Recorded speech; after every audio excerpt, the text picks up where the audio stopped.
వీడు మళ్ళా స్టార్ట్ చేస్తాడు. కలుపు కలుపు. మా అమ్మకి కాల్ చేసిన, మా అమ్మ బయట ఉందంట. కాల్ మిస్ చేసి ఉంటే నాకు ఇచ్చి పడేసేది. అంటే నేను ఆ స్టంట్ చేసినప్పుడు కూడా మీ అమ్మ గుర్తు రాలేదా?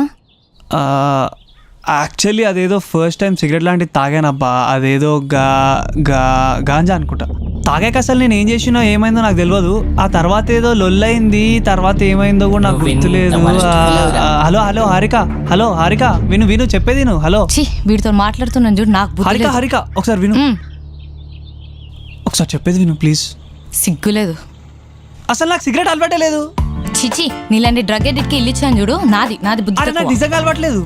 కానీ కొడతావు. హారిక హారిక హారిక ఒకసారి నేను చెప్పేది. హారిక హారిక నిన్నే. హారిక హలో మేడం, ఏమండే ఓనర్ గారు. Hello Harika madam, hello Harika. Hey వింటావా? అసలు మా అమ్మ భయానికి నాకు సిగరెటే అలవాటు కాలే, కానీ మందు ఇగో అట్లని చెప్పి నేను పీపాల్ ఏం తాగాను. గుడ్, అందుకే థ్యాంక్స్. అండ్ నువ్వు ఆ రోజు నువ్వు వచ్చింది కూడా నాకు అట్లట్లనే గుర్తుంది. అండ్ ఇటు సైడ్ ఉంటే ఇలాంటి అలవాట్లే అవుతాయేమో అని భయమేస్తుంది. అది నీ సెల్ఫ్ కంట్రోల్ బట్టి ఉంటుంది.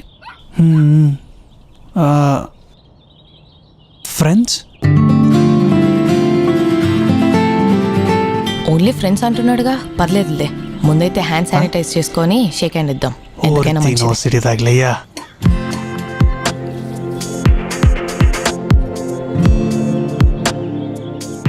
ఫ్రెండ్స్ అండ్ ఫ్రెండ్స్ అంటే ఫ్రెండ్సే, ఓకేనా? దీని తర్వాత నీతో హ్యాపీగా ఉంటుంది లైఫ్ అంతా, అలా ఉంటుంది ఇలా ఉంటుంది అని మాత్రం డ్రామా బాస్ చేయొద్దు.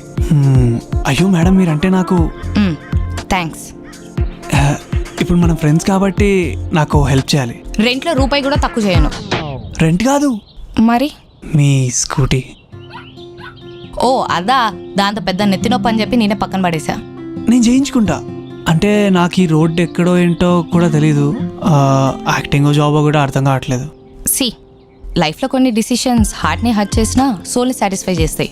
సో ఆలోచించు. ఓకే, కానీ నాకు ఇక్కడ ఏం తెలీదు. ఐ మీన్ లైఫ్ అనే ఎగ్జామ్లో పాస్ అవ్వడానికి నన్ను ప్రిపేర్ చేయొచ్చు కదా. ఇంత పెరిగినో నేనేం ప్రిపేర్ చేస్తారా నిన్ను?